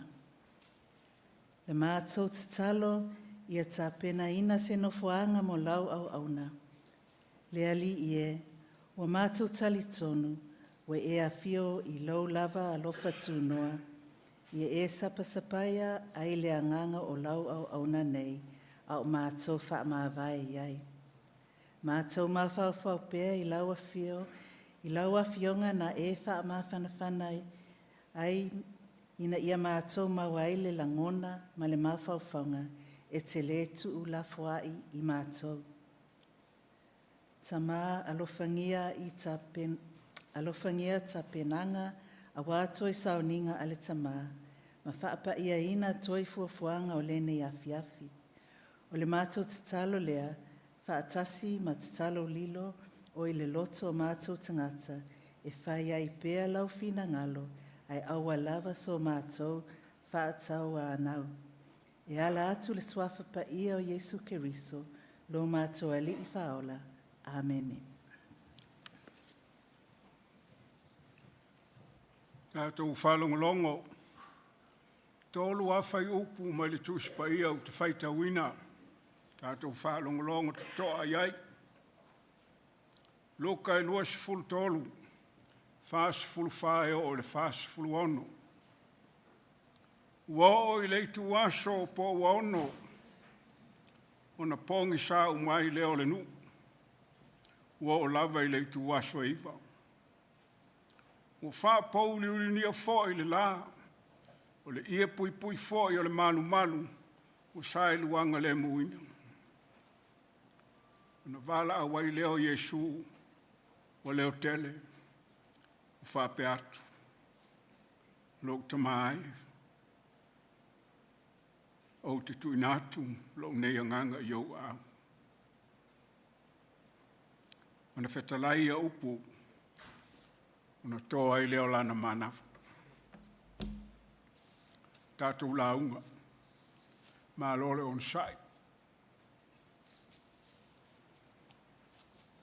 Lo tamai, o te tuinatu, lo nei anganga, ia te oi. Taimi o le atua, taimi o le tangata, e malanga whaatasi le soifuanga nei. E waa lua, sui tau au, fe avatai ma fe whaasoai, e tu uava noa, fe alo ai, manino tua o I taisi. A o le taimi o le atua, e whaatafa ngungu le tangata. A o fo I taimi o le tangata. Whaase e tua ngalu le tāpua inga mamana le atua. O taimi o le tangata, wa umau na whaatapula aina le atua. E leo se taimi e alu whaasolo atoa pe whai pēha. Ai o se taimi e amate le aso na whana wai, ai whaamuta I le aso e maliwai. I to tonu lao nei tua oi ma oti o le soifuanga o le tangata. O whaanga I oi ma whaanga ai le tangata lo na taimi mai le atua. fausi ai fōlinga o lona o langa. Ai o mai loa le taimi o le atua, nona loa, ngata loa, uma loa, ma le taimi o le tangata. Ia, lea o tātou iai nei, I taimi o le atua. O se taimi masava noa e pa ia. Tātou te lei mawhauwhauina, o le a tātou poto ma wai whaatasi le nei a fiafi manino ma le totoa aso lulu, tors fulu a pelila tau sanga e lua afe, e lua sifulu ma le lima, e sulaina le asia singa pa ia, le asia singa le maalofia, le asia singa le toloa, a le atua soifua. Ua mafua ai una langia maota o ainga na lua. Ua pa ia la le mea nei e wa tātou iai nei, I le tūloto taimi o le atua. E whai fōi o le manatu mai o le atua ia I tātou malana whanau tu ofe o na ngafa taulangi le larulangi nei. Au tātou whenga iai mati ngā mawhainga tā o mawhutanga motusia. Ai o lea fōi. O lo whea ngai le atua ma le tau whātoa o tā penanga I le langi. Au wā le tali mai o le taunu watu o le anganga o le tamanei. O le sauninga la le nei o tātou whaia. O le whaelonga ina lea o le whasuia inga o taimi. Le nei o tātou a mata o na whaangai oi toe sauninga o le tātou mawhutanga ma Tofilau. O whai tāu tiu la nei. O na tātou watu le mamuli atu lona tino lona nofanga mau. Whanua tapu na whawhoma iai, whaelonga ai. Ua lona taimi whaale tangata. Ai tali sapai mai loa e taimi a le atua lona nganga. Lea ua ae atu le langi. O le tuua o Tofilau I tātou. Lea ua sui ai nei fōlingo o le tātou sio manga. Lea ua sui ai nei fōlingo o le tātou loto I whale ainga. Lea ua sui ai nei fōlingo o le sau whainga mamalu I pa ia inga le tātou au loto. O ai la se porto na te mawhai ona folasia, mawhātātia se whasino manga manino, tātou te tua iai, pe awhata iai le tātou malanga, whāle soifuanga I le nei larulangi, māsia singa le atua mai le langi. O ai se porto mawhai ona whamatala le mea lea. Taimia le atua e le se ua e se tasi. E mai matua launga. Lok tamai, o te tui nā tu lok nei nganga ia te oi. A toi wha upu le matua, o na wha pēr lea. Lok tamai, wa lok taimi wha le tino nei. A o lea wa ewa vātu lok nganga i o taimi wha le nganga. A wha tia le tātou fōlainga. Tātou fōlaunga, e u tia le langi. E utia le sami, ma le lau ele. E ti ngā mawhawhitia I tu o lo tātou soifuanga. O lo tātou wola. O se wholaunga e whai tua ngalu. I le loto le moana. O se malanga e aia e maunga to ifo vanu. Asa ina vai tafe ma vai tu loto. E whatai ai mamatangi malolosi. O lona winga, o se wholaunga. E iai taimi wa solo manuia. E iai foi taimi wa whati to toa ngalu sa nao na whaafua. Tau langa ma si pe au le tātou ngatai whale. Ia. Leo wa taula le sāwholau o le tamaa ia Tofilau. Leo wa whaulu whale le nganga pa ia o le atua, le nganga o le tamaa I le ola e whaavavau. Leo tāla o futau ma whamarolo Tofilau ma iana ngā luenga sa whai le larulangi nei. Wa pāti lima maalalanga I vi inga angelu. O taunu watu I langi I le nuu pa ia le wholaunga le whai ngā malanga Tofilau. O tātou anganga. O se whainga o le anganga pa ia o le atua. Wa mana vaina mai e le atua i o tātou tino ne ia tātou wola. O le tū pa ia le nei o le atua o loi to tonu o i tātou. A o mai le taimi a le atua, e whaamutai le taimi o le tangata, e toi fo ia le anganga o le tangata, e toi ola whaatasi ma le anganga o le atua. Wha ma whananga sili le nā mo oi mau, pe a whaatia le tātou wholaunga le oti. Tātou taimi la o lo tātou no nofu mwhewha iai le langi nei, wha mole mole, tausi le lei, le anganga o le atua o lo iate oe. Wha pele pele iai, manu mo wha ai le lei iai, le uinga tonu a le nei o le toi tu mai o Jesu Keriso mai le oti. Wa le mawhai e le oti, o na wha muta le ola o le anganga o le atua, a wā foi o le mea tō tino le atua e pule ai le atua. O le toi sau noanga Jesu leo o whai mā tātou matua, o le pine wha mau leo ni mea tā ua se lua, ua mana o Jesu, e toi wha manino mai, ai le umalo naola, mua. O le atua lona tamā, malo tātou tamā, o le atua e soifua pēa, lava pēa, e ola e whaavavau, lona winga, o le anganga o le atua e soifua pēa, a alu atu le anganga o le tangata uoti. Ma toi foi e mafuta ma le anganga o le atua na uruai sawai, o lona winga, e ola foi le anganga se ia o le whaavavau. Lua, o se wha whananga siri lava nei, tau tinonga Jesu, mo i tātou pe a whero tātou wola le oti. Ai a tātou le tali tonu ato toa e moni lea whaitau, tātou te le langona fo i le mawhana o le anganga wha maisi o le atua. O mai on wha marmala mamai ai tātou Jesu, le awala e tasi ma whai e on tātou mau ai le toa file mu, pe a whita ia i tātou mati ngā ma mawhti angor soifuanga nei, le awala. Ola, ma whaatua tua i le atua. Mausali, lo whaatua tua i le atua. Tu mau, lo whaatua tua i le atua. Whaatino le olanga, le whaatua tua i le atua.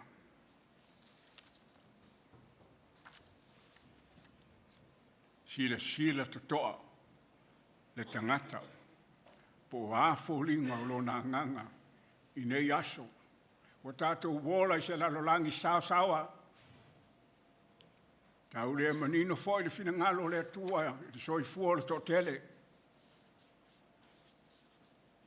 Sila totoa, i lo nganga, po āwholinga. Le lei a le sau le asia singa. A lai le lei wholinga o le nganga o le atua i ate oi. Soifua no Jesu.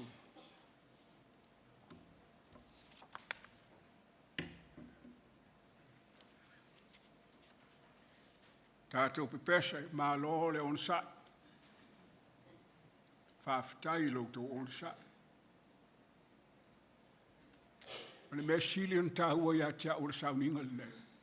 Wa umale tātou lotu lea tau tena nofo mai. O isi lotu e whai. Whapene, e umane, nā le awhalai te toi. Whaafitai lo tau onsa. Tātou whaiu, bi ingo le tua, ia tia ia le whewhe. Tūlai, whamune mone.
Tu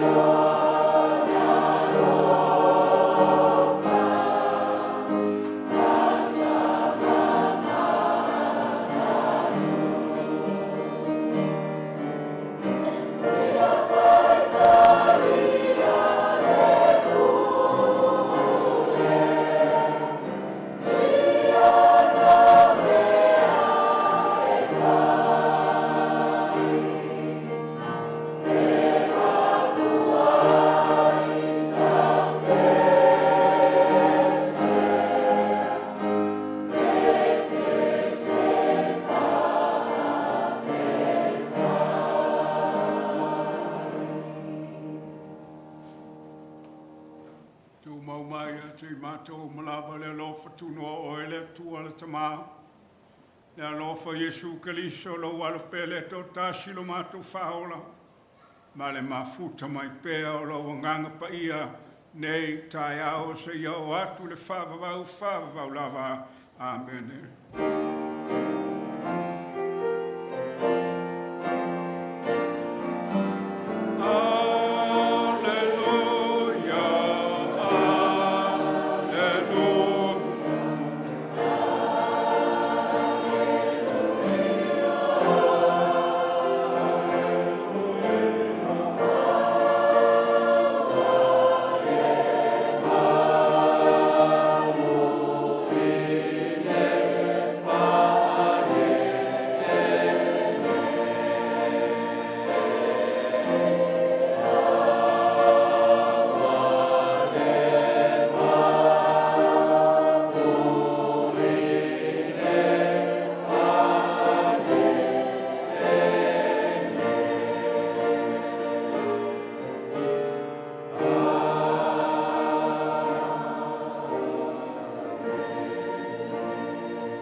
Tofilau I le maota I whale ona tātou ngā solo atua I le whawhitai.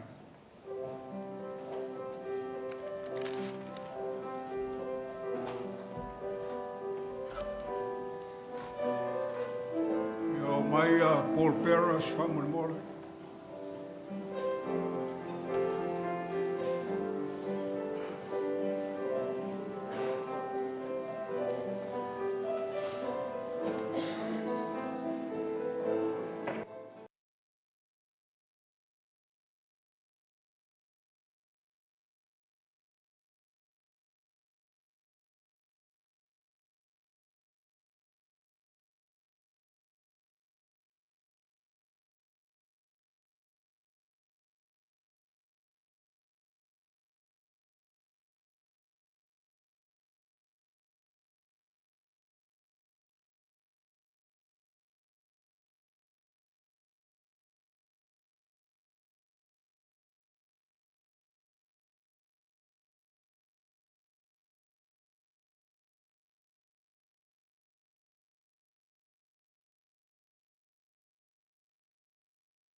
si o au Be asi si le tai o fau be si mai Lo o iai ma ui pua puanga O i ole tupu e pule i mea uma O te file mu be o oia lo ua tua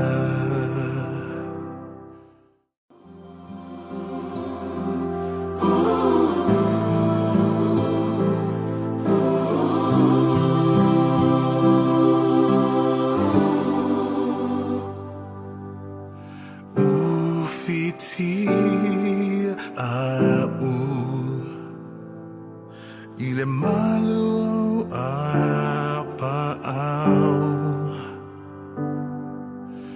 Ufi mai Ile malo si au Be asi si le tai o fau be si mai Lo o iai ma ui pua puanga O i ole tu